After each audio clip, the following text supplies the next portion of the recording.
Quem nos escreve é a Maria Neuma dos Santos Xavier.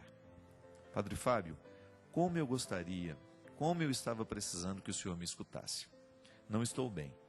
Tenho uma vida muito difícil, com muitas perdas, muitas mesmo. E o pior, muitas e muitas culpas. Eu fui gerada e nasci de um útero canceroso. Minha mãe morreu quando eu tinha apenas 2 anos. E daí para frente foi tudo muito difícil. Quando fui me entendendo por gente, interiormente sentia-me culpada. Hoje tenho 66 anos e minhas memórias me deprimem mais do que antes. Se não fosse grande a minha fé em Deus e na intercessão de Maria, eu não sei como seria a minha vida. Tenho uma tendência a uma depressão. E isso é terrível. Dona Maria, todos nós precisamos fazer este processo de reconciliação, né? A senhora teve uma história muito difícil e já nasceu marcada pela perda do principal vínculo que nós temos na vida. Eu estou cada vez mais convencido disso, minha gente. O vínculo materno, essa relação que existe entre mãe e filho, é o vínculo mais definitivo que nós temos na história. Por mais que a gente tenha outras pessoas que sejam importantes para nós, é claro que existem casos em que a própria estrutura familiar modifica isso muito cedo. Mas a senhora já nasceu, né? A senhora, aos 2 anos de idade, a senhora perdeu esse vínculo que é um dos mais fortes, é o mais forte que nós temos na vida. E é claro que isso ficou marcas na senhora. É claro que a senhora tem marcas profundas dessa perda. A senhora, como criança, né, aos 2 anos de idade, qual era a capacidade que a senhora tinha de compreender o processo da perda? Nenhuma. A senhora não tinha condições nenhuma. A psicologia infantil nos ensina que a distância da mãe na vida de uma criança é uma coisa terrível, porque ela não tem a compreensão do tempo. Muitas coisas vão ficando diferentes na nossa vida à medida em que a gente sabe o significado do tempo. Uma criança não sabe. Eu, por exemplo, eu conheço o significado do tempo. Então, se a minha mãe diz para mim, Fábio, eu vou ali, daqui 15 minutos eu volto. Tudo bem, eu sei o que significa 15 minutos. Uma criança não sabe. Então, toda vez que uma mãe se afasta do filho, nos primeiros meses, nos primeiros anos, esse afastamento significa um sofrimento muito profundo para a criança. Por quê?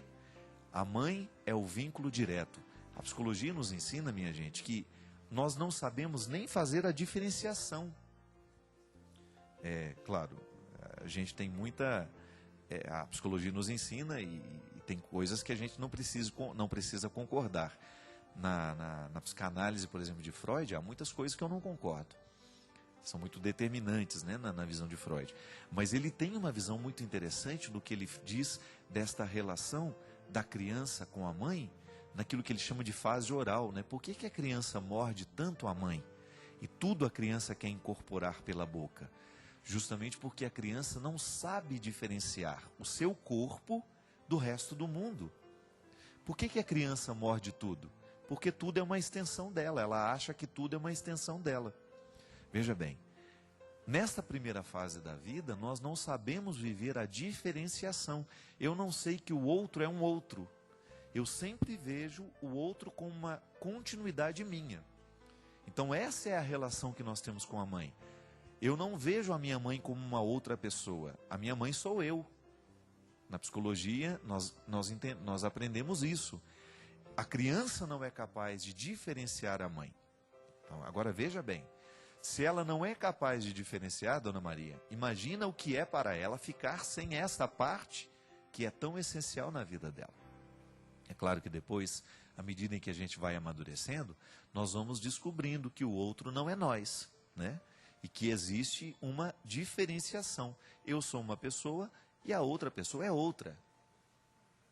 Agora veja bem, como é que fica isso na cabeça de uma criança, quando esta parte que ela não sabe identificar como fora dela, é a mãe que supre todas essas necessidades de carinho, de afeto, de amor e, sobretudo, a vitalidade, né? A vitalidade da criança está diretamente ligado ao cuidado que a mãe oferece para ela.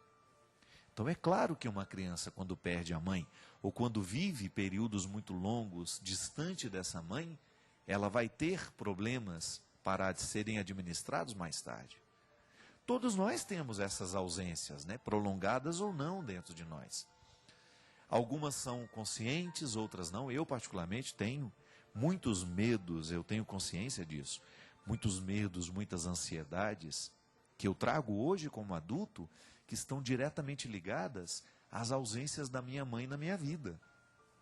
E olha que a minha mãe foi uma mulher muito presente, ela ainda é daquela época que a principal função da mulher era os filhos. Hoje não, as mães são mais modernas, elas saem para trabalhar mais cedo, as crianças são deixadas muito cedo, né? O vínculo é cortado muito cedo. E nós ainda não sabemos quais são os frutos desta nova geração, porque esses filhos estão chegando agora, eles estão com 20 e poucos anos, eu tenho 30 e poucos, né? Você tem 40, 50, não sei qual é a sua idade, mas você sabe muito bem quando é que começou a mudar esta presença da mulher na vida dos filhos. Então, Dona Maria, todos estes traumas que a senhora tem, todos estes medos, essas inseguranças, podem ser que estejam ligadas à perda da sua mãe. O que a senhora precisa fazer? Deixar de sentir-se culpada. Porque pode ser que a senhora tenha escutado isso quando era criança. É igual mãe que morre no parto daquela criança, né? Muitas vezes as pessoas, por um despreparo, acabam dizendo: a sua mãe morreu para você nascer. E acha bonito dizer isso, né? Sua mãe morreu porque você nasceu. Ela deu a vida por você. Isso é bonito na poesia, mas na hora que isso vai ser registrado como uma informação determinante, meu Deus do céu, isso é um peso horroroso. Pode ser que a senhora tenha associado a perda da mãe como culpa da senhora. Minha mãe morreu porque eu nasci. Então esse é um processo longo para ser administrado. Veja bem, todos nós, volto a dizer, temos lá as nossas raízes com as nossas mães, que são histórias que às vezes vão durar a vida inteira. O que a gente precisa fazer?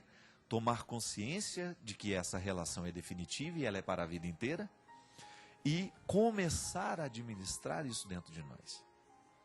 Dona Maria, a relação com a mãe é tão determinante dentro de nós que às vezes, somente depois que a nossa mãe morre, é que a gente se sente no direito de morrer também. Em muitos momentos da vida eu encontrei pessoas assim, que tinham um vínculo com a vida muito pautado na responsabilidade. Eu não posso morrer porque senão minha mãe vai ficar sozinha na vida. Essa relação é muito determinante. Então, quando a gente identifica isso dentro de nós, a gente não tem que se desesperar. É um vínculo natural, definitivo, que todos nós vamos ter dentro de nós e que algumas pessoas isso vai ser nocivo, pode ser prejudicial, mas não precisa ser assim. A gente precisa administrar este vínculo materno na nossa vida. Então, essa tendência que a senhora tem para a depressão, cuida assim, em trazer para a consciência da senhora sempre essa certeza: eu não tive culpa da morte da minha mãe, a distância que a minha mãe viveu de mim, todos aqueles medos que foram crescendo dentro de mim, porque minha mãe foi embora muito cedo da minha vida. Hoje eu sou adulta, eu tenho condições de enfrentar isso de maneira mais consciente. Porque o que nos cura, Dona Maria, é essa consciência que nós vamos tendo de que nós já não somos mais a criança medrosa quando a nossa mãe foi embora. E isso é que é interessante, né? Todas as idades da vida estão dentro de nós. Quantas vezes o adulto de hoje está tendo medo, é porque a criança que há dentro de nós, aqui no inconsciente, sentiu medo. Então é a racionalização, a tomada de consciência racional da realidade é que vai ajudando a gente a colocar essas coisas no lugar. Eu já disse isso aqui, né? Eu tinha medo de defunto, tinha medo de morte, tudo me dava pavor. Isso é claro que está diretamente ligado à minha infância. Há um momento em que uma criança indefesa, eu no caso, fui exposto a um medo que eu não sabia controlar. Só que hoje, o adulto de hoje, põe essa criança no colo. É como se eu, Fábio, adulto, colocasse o Fabinho no colo, olhasse para ele e falasse: meu filho, não tenha medo de mortos, porque isso não tem sentido. Mortos não podem fazer nada de mal com a gente. Tenha medo dos vivos, né? E aí o que que acontece comigo? O Fabinho criança que existe aqui dentro, que tem medo de quem já morreu, é aconselhado pelo Fábio adulto que hoje tem consciência de que mortes não podem nos causar medo. Tá vendo como a gente vai corrigindo a vida? Isso é processo terapêutico. A gente, o adulto de hoje, tomando consciência dos traumas da criança e exercendo este papel de consolar a criança que existe medrosa dentro de si.